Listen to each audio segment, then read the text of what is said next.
everyone, Achikah here, and it is finally time to announce the winners of Base Off Dawn of the DEAD-Corator. As you can see, I am still trapped here in the Adel Woods, but I think the beast has reared back into the shadows, given that Halloween has come to a close. So I think we're safe to announce the winners here, which yeah, should be a good time. So we had 14 absolutely incredible entries, and man, I say this every time, but judging is never easy, and definitely this one there were a lot of battles for this one. I was in and out of your bases the past couple days for quite a long time. I was on the game, I think, longer than I have been on the game for a very long time Wednesday night.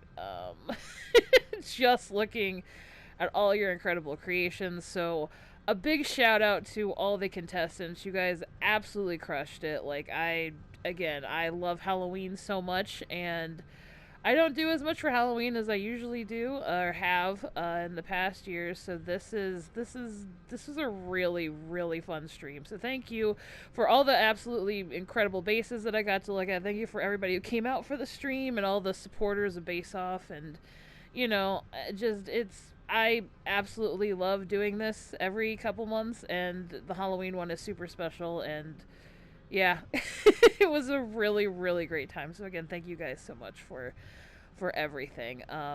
So yeah, why don't I get into the judging criterias if you haven't already skipped to the timestamps that I put in, because I tend to ramble. But if you're still here, I will give you the judging parameters. So Base Off always has 5 judging parameters, which is creativity, which is how creative it is, craftsmanship, how well the base is crafted, logic, how logical the setting is for the theming. So like if you have a very illogical base, you know, it's not based off like actual logic, it's how, you know, the logic is for the illogical. Yeah, you get what I don't know, I just confused myself a little bit, so hopefully that made sense. It goes based off the theme, so you know what I mean? Like, if you have an illogical base, the more illogical, like, I'm not going based off of actual, yeah, you get it. Anyway.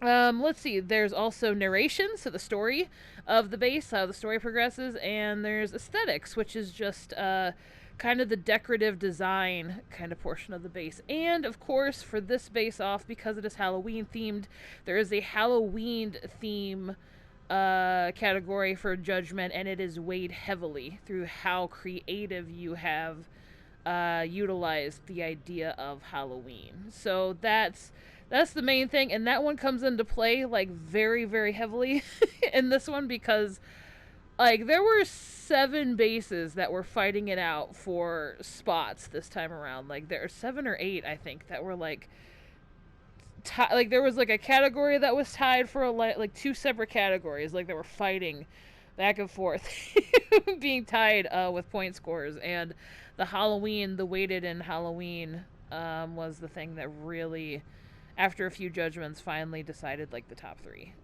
So that being said, I want to get into the extremely fierce battle for 3rd place. So we had 3 bases that were tied over and over again after multiple viewings, and those 3 bases were Frostwing's Frankenstein.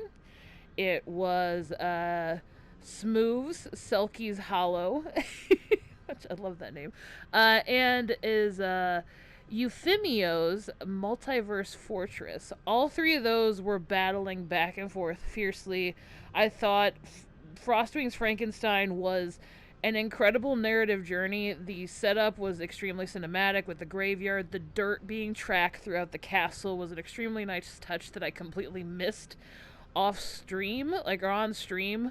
Going back through and judging, like, I was like, oh, this is very cool. I loved that you basically took on the role of being Frankenstein, so you were the gravedigger, you were tracking the dirt in, you were taking the bodies out, and then you had to chase the monster who had escaped to the Arctic. The windmill was on fire. It was really great for narration. It was very creative too. It was really wonderful base. Then you had Smooth Silky Hollow, which I thought was just, it was so fun. Like, going back through there, I realized that you start off in an air duct And I thought that was incredible because it totally gave me the vibe of Alien, which is one of my favorite movies of all time.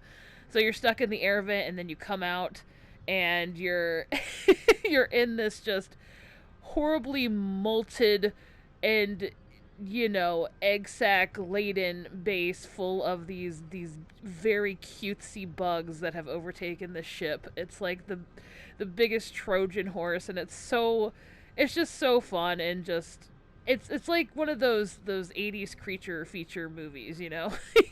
Like, or like Critters or something like that. I don't know. It was just a really fun time. And then you had the Multiverse Fortress, which was just beautifully crafted. I loved all the portals in the front room. I loved the way that the items were used. Like that Jay Garrett clip through the Speed Force was one of the most creative things that I've ever seen. I love that so much. It's just like a time loop of him running back and forth through the Speed Force, and then the ambush bug at the end is Hannibal Lecter, the upside down furniture room. It's just a bunch of very, very fun scenes throughout the base, and it was just extremely well done. So those three were battling it out fiercely for third place.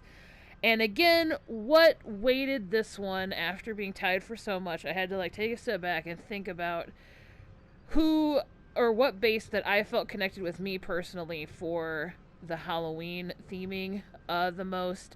And so your third place winner is going to be Smooth with Silky Hollow. There's something about that base that is so wonderfully Halloween themed. Like, it just, like I said, it felt like an 80s B film creature feature, like Critters or Killer Clowns from Outer Space or something. It just had like a very comedical villain that had done some very horrendous things like throughout the ship.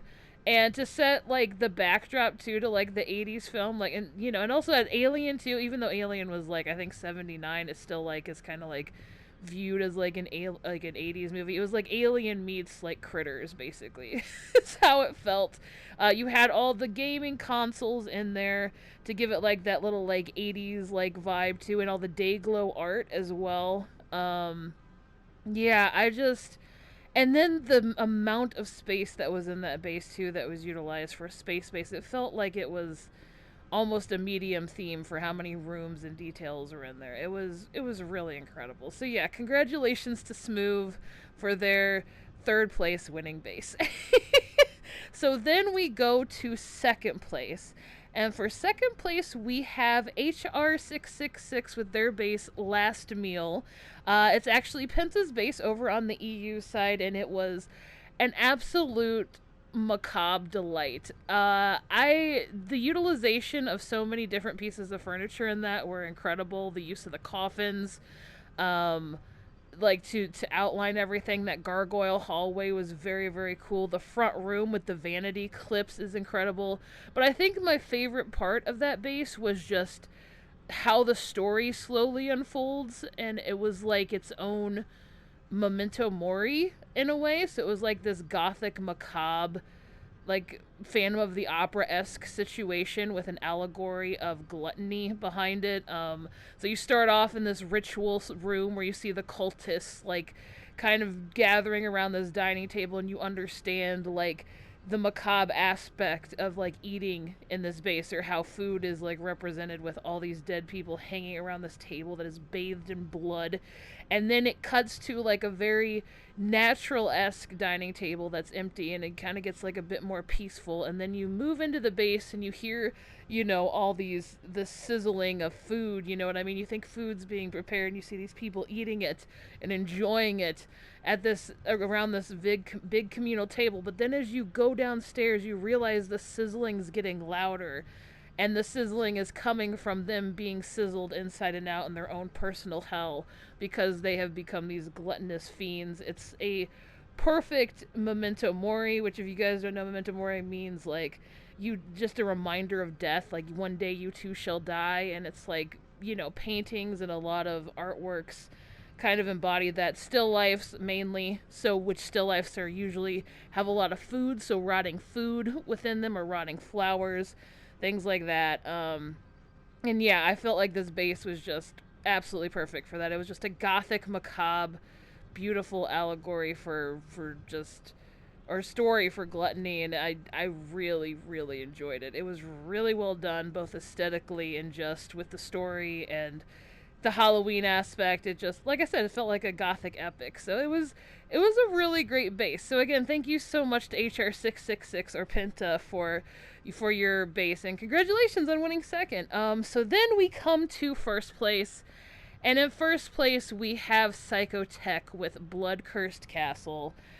Blood Cursed Castle was, I think that was the one that took me back to Halloween the most out of all the bases, because what it did is it made me think about when I used to go to haunted houses all the time during Halloween, like just like traveling around, going to different haunted houses and going through all the scenes, because haunted houses are kind of constructed where they're just a bunch of little vignettes over and over again. Like, there is some semblance of, like, there is some, like, tying together of scenes, right? Like, slowly progression. But, like, you could start off going into a haunted house and then end up in, like, a crazy, like, dungeon laboratory. You know what I mean? Like, kind of thing.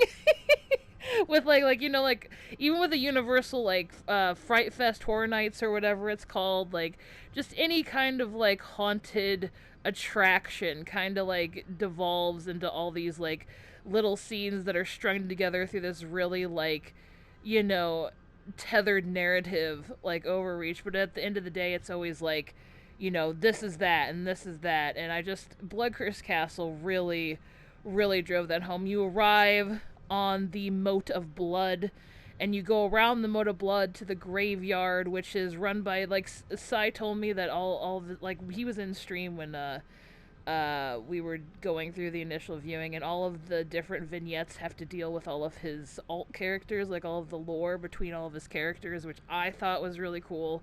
I love when people tie their characters into like their base and like craft these little stories out for it. And so like it was, yeah, it's, I'll get into more details about that during the tour, which will be tomorrow. Hopefully I get all the details right, and of course I can always comment and let me know if I got anything wrong.